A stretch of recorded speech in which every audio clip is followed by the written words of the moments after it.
안녕하세요, 댄입니다. 오늘은 여러분들이 아주 소중하게 생각하는 피부에 대해서 좀 알아보려고 해요. 그래서 건강한 피부를 지킬 수 있는 5가지 기본적인 수칙에 대해서 좀 알아보려고 합니다. 피부는 외부 표피랑 이제 내부 표피로 이제 이루어지게 되는데요. 거기에 보게 되면 모낭에서 이제 땀샘이 나와서 땀을 이제 배출하기도 하죠. 그래서 수분을 유지하기도 하고요. 그리고 피지선에서는 지방이 나와서 저희를 약간 산성적으로 피부를 만들어서 그걸 통해서 미생물이라든가 박테리아를 보호하는 역할들을 해요. 그래서 보호의 기능들이 많이 있고, 저희가 해독을 통해서 만들어지는 노폐물들을 땀을 통해서 배출할 수 있는 기능들을 가지고 있어요. 그래서 피부는 사실 이렇게 해독하는 부분들을 좀 도와주기도 하고, 그리고 저희 몸을 보호하는 역할들을 합니다.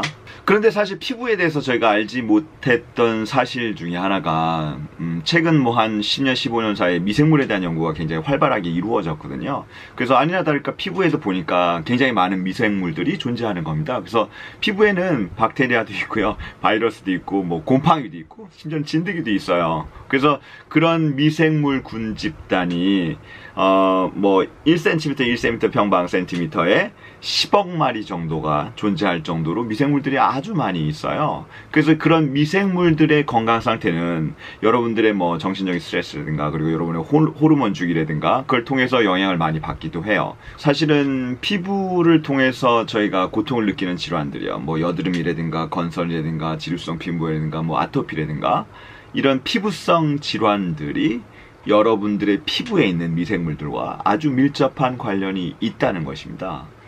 여러분들 피부에는 많은 미생물들이 있다고 말씀드렸잖아요. 그래서 그 미생물들이 항상 트러블을 일으키는 건 아니고요. 그 미생물들이 그 환경적인 변화라든가 혹은 여러분들의 면역계의 기능에 따라서 나쁜 아이로 돌변하기도 해요. 그래서 첫 번째는 여러분들이 그 멸균이라든가 세정이라는 것을 다시 한번 생각해 보셔야 돼요. 손 세정제라든가 멸균제를 사용하는데 거기에는 합성제라든가 방부제가 많이 들어있고요.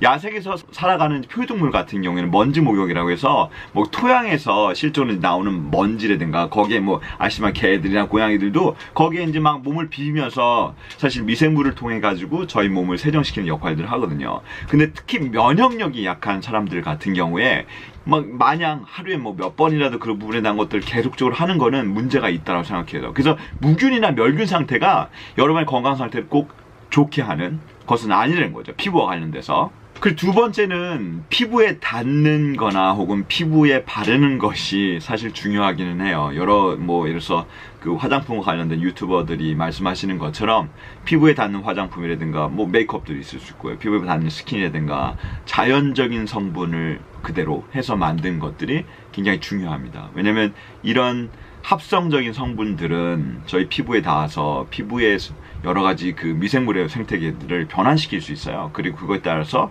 피부에 여러 가지 안 좋은 영향을 미칠 수 있기 때문이지 거죠. 그리고 세 번째는 여러분들이 입는 옷과 관련이 있습니다. 그래서 합성 섬유와 천연 섬유로 나눌 수 있을 것 같은데요. 합성 섬유는 대부분 기능성 옷들이라 생각하면 좋을 것 같아요. 그래서 땀을 잘 배출한다거나 혹은 여러 가지 땀에 대한 부분들, 여름에는 그런 기능들이 있고 겨울에는 발열한다거나 그러긴 하는데, 사실 그런 합성 섬유들은 여러분들 피부에 있는 미생물들의 균형을 깨트리거나 미생물들을 좀 나쁜 형태로 변형시킬 수 있는 요소가 있기 때문에 합성보다는 천연 섬유로 만들어진 옷들을 입거나 그런 것들이 좀 더 강조될 수 있다고 생각될 수 있어요. 그래서 면역이 약하거나 피부가 민감하신 분들은 합성보다는 천연 섬유로 된 옷을 입으시기를 추천해 드립니다.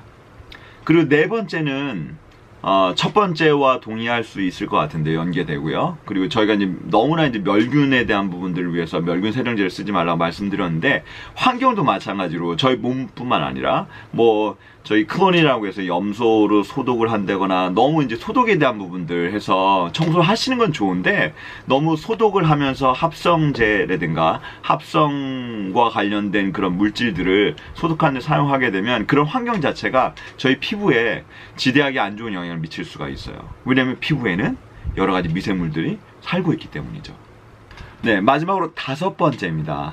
여러분들 피부는 항상 외부 환경에 노출되어 있잖아요. 그래서 여러분들 피부를 멸균 상태로 만들거나 혹은 랩을 씌워가지고 진공으로 만들 수가 없어요. 왜냐면 항상 밖에 돌아다니고 실내에 있다 할지라도 그런 외부적인 접촉들이 있잖아요. 그래서 피부의 보호 상태를 결정할 수 있는 거는 여러분들의 미생물과 관련돼서 중요하다고 기억적으로 말씀드렸는데, 그 미생물이 있는 장의 건강과 굉장히 중요해요.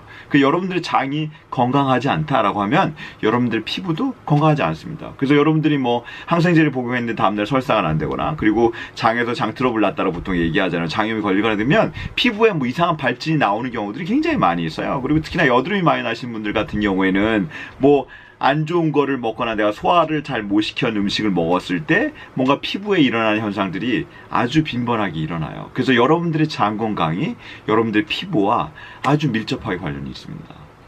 여러분들 피부를 좋게 하기 위해서 여러 가지 좋은 방법들이 있지만, 사실 뭐 아토피라든가 건선처럼 증상이 있는 사람들은 사실 이게 뭐 아름다워 보이고 그걸 떠나서 고통 속에서 살거든요. 그래서 이런 부분들을 해결하기 위해서는 제가 말씀드린 가장 기본적인 수칙에 대한 것들을 한번 지켜보셔야 될 거고요. 그리고 그런 부분에 대한 것들을 지킨다 하면 여러분들이 더하는 여러 가지에 더해서 여러분들 피부는 훨씬 더 지금보다 좋아질 거라고 생각됩니다. 여러분들이 컨텐츠를 좋아하신다고 하면 여기 좋아요와 구독하기 버튼을 눌러주세요. 감사합니다. 댄입니다.